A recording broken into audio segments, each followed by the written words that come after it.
The teenagers called her Grandma Google behind her back, laughing at how she still used pencils to write call numbers and refused to learn the new digital system. At 67, librarian Eleanor Patterson seemed hopelessly outdated, until cyber terrorists attacked the city's infrastructure and the woman who couldn't operate a smartphone decoded their military-grade encryption faster than the FBI's best analysts. Welcome to Hidden Legends. Before we begin this incredible story of a librarian whose outdated methods once cracked the world's most dangerous codes, tell me in the comments where you're watching from today. And if you believe that true expertise sometimes hides behind the most ordinary appearances, hit that subscribe button and help us honor those who serve in ways we never imagine. Eleanor Patterson arrived at Riverside Public Library every morning at 7:30 a.m., exactly 30 minutes before opening.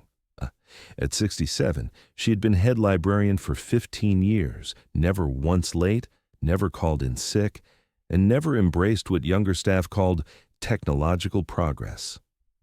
While other libraries had gone completely digital, Eleanor insisted on maintaining the old card catalog system.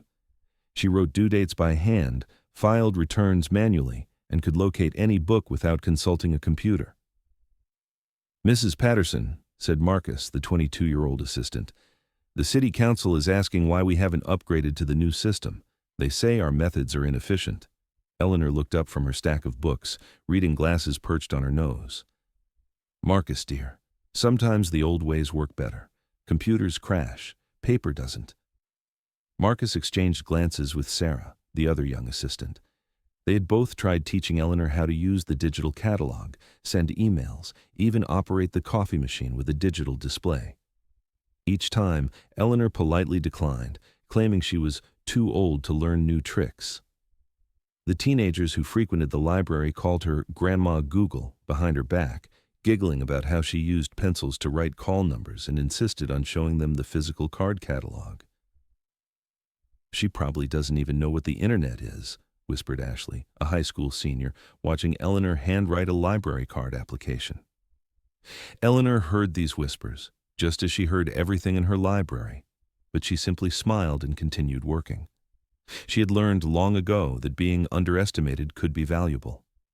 What nobody knew was that Eleanor Patterson had once been Eleanor Morrison, CIA cryptanalyst, specializing in breaking enemy codes during the most dangerous decades of the Cold War. For 25 years, she had been one of the agency's most effective code breakers, responsible for decrypting Soviet communications that saved countless American lives. She had retired from the CIA in 1995 after a career spanning from the Berlin crisis through the end of the Cold War. Her apparent technophobia wasn't ignorance. It was informed skepticism based on knowing exactly how vulnerable digital systems really were. Eleanor had chosen library work because it was peaceful, predictable, and far from international espionage. She wanted to help students with homework and organize book clubs, not break enemy codes. But some skills never truly fade. Although Eleanor avoided computers for routine tasks, she couldn't help noticing digital patterns others missed. When teenagers used public computers, she observed their browsing habits, typing patterns, online behavior, not from nosiness but professional habit. She noticed when Marcus spent too much time on social media. She observed that Sarah checked the same news websites in specific order. She saw which students researched legitimate projects and which tried accessing blocked content. "Mrs. Patterson," said Dr. Jennifer Walsh, a local college professor, "you seem to notice everything. Have you considered security work?" Eleanor smiled while checking out history books. "Oh dear, I'm just a curious old woman. Comes with the territory." But Dr. Walsh, who held a PhD in computer science, had noticed something unusual. Last week, when a student's laptop was infected with malware, Eleanor had identified the problem immediately, not by looking at the computer, but by watching the student's frustrated body language. "You might want to check if that young man downloaded anything from an unfamiliar website about 20 minutes ago," Eleanor had suggested quietly. She was right. Marcus had been amazed. "Mrs. Patterson, how did you know that?" "Pattern recognition, dear. When you've been organizing information as long as I have, you learn to spot when things don't fit. What Marcus didn't understand was that Eleanor's pattern recognition had been honed through decades of analyzing enemy communications, identifying code structures, and detecting subtle anomalies in encrypted messages. Eleanor saw the digital world with the trained eye of someone who had spent 25 years looking for hidden meanings in seemingly random data. She understood network vulnerabilities, encryption weaknesses, and cyber threat patterns better than most IT professionals half her age. She simply chose not to reveal that knowledge unless absolutely necessary. Tuesday, October 15th, started normally at Riverside Public Library. Eleanor arrived at 7:30 a.m., unlocked the building, and began her morning routine.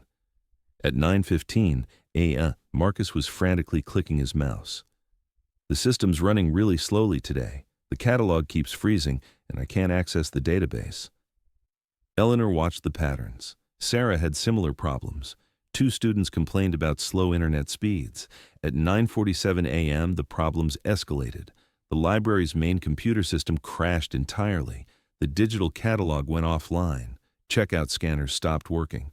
Even the electronic security system began malfunctioning. "Mrs. Patterson," Marcus said, panic in his voice, "I think we need to call IT support. Everything's down." Eleanor walked to Marcus's terminal and observed the error messages. Her trained eye immediately recognized this wasn't a simple technical malfunction. "Marcus, dear, I don't think this is a computer problem. I think this is something much more serious." At 10:23 a.m., Mayor Robert Chen burst through the doors with 2 police officers, his face pale. "Eleanor, we have a crisis. The entire city's digital infrastructure is under attack. Traffic lights, hospital systems, emergency services, banking networks, everything's compromised. We're dealing with coordinated cyber terrorism." Eleanor felt familiar chill. It was the same feeling from the Cuban Missile Crisis when Soviet communications had suddenly changed pattern.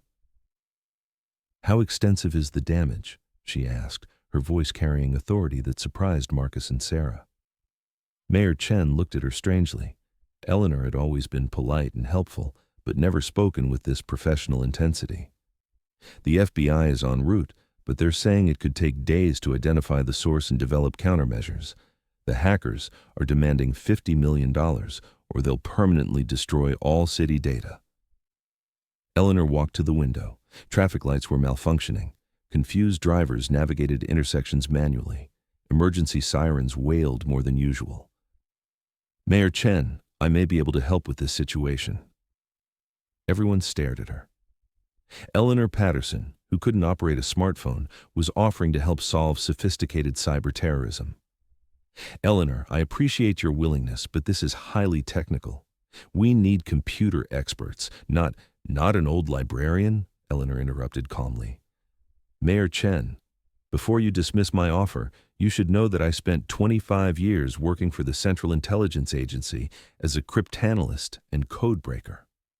Absolute silence. Marcus's mouth fell open. Sarah dropped her books. Even the police officers looked stunned. "CIA?" Marcus whispered. Eleanor nodded. "Retired since 1995. But some skills don't fade." Mayor Chen stared at Eleanor, trying to process what he'd heard. The quiet librarian who refused email was claiming to be a former CIA cryptanalyst. Eleanor walked to her desk, opened a locked drawer, and retrieved a folder she hadn't touched in years. Inside was her CIA identification, commendation letters, and a photograph of her receiving an award from the Director of Central Intelligence in 1989. Cryptanalyst, Code-Breaking Division, 1970 to 1995. Specialized in Soviet and Eastern Bloc communications. I helped break encryption on some of the most sensitive enemy communications during the final decades of the Cold War. Marcus stared as if he'd never seen her before. "Mrs. Patterson, you worked for the CIA, but you can't even use the automated checkout system." Eleanor smiled. "Marcus, there's a difference between can't and won't. I understand digital systems better than you imagine. I simply prefer analog methods because they're more secure." Mayor Chen studied the CIA documents, his expression shifting from skepticism to amazement. These are authentic. Eleanor, why didn't you ever mention this? Because I retired. I wanted peaceful life organizing books and helping students. I thought I was done with cryptanalysis and national security threats. Lieutenant Rodriguez stepped forward. Ma'am, if you have this background, we could use your help. The FBI won't arrive for 3 hours, and the hackers gave us a 12-hour deadline. Eleanor looked around the library, at Marcus and Sarah still processing the revelation, at the desperate mayor, at the malfunctioning terminals representing just a fraction of the city's compromised infrastructure. She thought about 25 years protecting American interests from foreign threats. She thought about 15 years of peaceful retirement, believing that part of her life was over. All right, I'll need access to a computer terminal still connected to the internet, preferably one not completely compromised. Marcus pointed to a workstation in the back office. That one's acting up, but it's still connected. Eleanor walked to the terminal, sat down, and cracked her knuckles. Now let's see what these hackers think they know about encryption. For the first time in 15 years, Eleanor Patterson was about to become Eleanor Morrison again. Eleanor's fingers moved across the keyboard with speed and precision that stunned everyone watching. The woman who claimed she couldn't learn new technology was navigating complex digital systems with decades of expertise. What exactly are you doing? Mayor Chen asked. Analyzing the attack pattern. Every hacker has a signature, a unique way of structuring code, organizing attacks, implementing encryption. It's like handwriting, but digital. Her trained eye identified patterns that would take FBI cyber specialists hours to recognize. The encryption method, network penetration technique, malware command structure, all told her a story about who was behind the attack. This is sophisticated, military-grade encryption, advanced persistent threat methodology. These aren't ordinary cybercriminals. This is state-sponsored cyber warfare. Marcus watched amazed as Eleanor worked with the same precision she used organizing library catalogs, but now deconstructing one of the most complex cyber attacks the city had faced. The good news is, they made several mistakes. Whoever designed this is highly skilled, but relied too heavily on automated systems. They didn't account for someone with Cold War-era cryptanalysis experience analyzing their work. Eleanor pointed to code on the screen. They used hybrid encryption combining modern digital techniques with structural elements I recognize from Soviet-era cryptography. The digital part is nearly unbreakable, but the underlying structure follows patterns I spent 25 years learning to exploit. She opened another window and began typing impossibly complex commands. I'm not going to break their encryption directly. That would take months. Instead, I'm exploiting structural weaknesses in how they've implemented their attack. For the next hour, Eleanor worked with intense concentration. She traced origin points, identified command servers, and systematically unraveled the network of compromised systems. There, she said, pointing to a map showing the attack's global infrastructure. Primary control server is in Eastern Europe, routing through 17 countries to mask identity. Secondary servers in Southeast Asia and South America. Mayor Chen stared fascinated. Eleanor, this is incredible. But can you stop it? Eleanor's fingers hesitated briefly. I can do something better. I can turn their system against them. She typed with even greater intensity. I'm inserting code that will cause their control software to misidentify its own components as threats. Essentially, making their attack system attack itself. 20 minutes later, Eleanor pressed enter and leaned back. It's done. Their network should crash within minutes. Almost immediately, the library's computers began functioning normally. Outside, traffic lights resumed normal cycles. Mayor Chen's phone rang. He answered, listened, then hung up with a huge smile. That was emergency operations. Hospital systems are back online. Banking networks restored. Whatever you did, Eleanor, it worked. Eleanor cleaned her glasses carefully. I convinced their attack software that it was under attack. It shut down to protect itself from what it perceived as a threat. Marcus shook his head in disbelief. Mrs. Patterson, you just saved the entire city faster than the FBI could have. Eleanor stood and straightened her cardigan. Well, dear, that's what 25 years of practice will do. Word of Eleanor's actions spread quickly. FBI cybercrime specialists arrived to analyze what she'd done, their assessment unanimous. Eleanor had executed one of the most sophisticated cyber defense operations they'd ever seen. Agent Lisa Carter approached Eleanor with professional respect and personal amazement. Mrs. Patterson, I've been doing this for 15 years, and I've never seen anyone deconstruct a state-sponsored cyber attack that quickly. Your technique was brilliant. Eleanor was back at her circulation desk, checking out books for elementary school children as if nothing had happened. Thank you, dear. I simply applied old techniques to new problems. Agent Carter pulled up a chair. I have to ask, why are you working as a librarian when you have these skills? The government could use someone with your expertise. Eleanor smiled while stamping a due date. Agent Carter, I did my service, 25 years of it. Now I prefer to serve my community in a different way. Marcus, listening to the conversation, finally asked what had been bothering him. Mrs. Patterson, when you said you couldn't learn new technology, you were lying. Eleanor looked at him with gentle amusement. Marcus, I never said I couldn't learn new technology. I said I was too old to learn new tricks. There's a difference. I know how to use computers. I simply choose not to rely on them for everything. Sarah joined them. But why? If you're that good with technology, why insist on doing everything by hand? Eleanor gestured toward the card catalog she'd maintained alongside digital systems. Because, dear, paper doesn't crash. Handwritten records don't get hacked. Sometimes the old ways are more reliable. Mayor Chen arrived that evening with a formal proclamation declaring Eleanor a hero of the city. Local news crews wanted interviews. Cybersecurity firms offered consulting contracts worth hundreds of thousands. Eleanor politely declined all of them. I'm quite content being a librarian. I've had enough excitement for one lifetime. But things at the library were different now. Marcus and Sarah looked at Eleanor with new respect. The teenagers who'd called her Grandma Google now approached with shy admiration. The city council quietly approved funding for maintaining both digital and analog systems.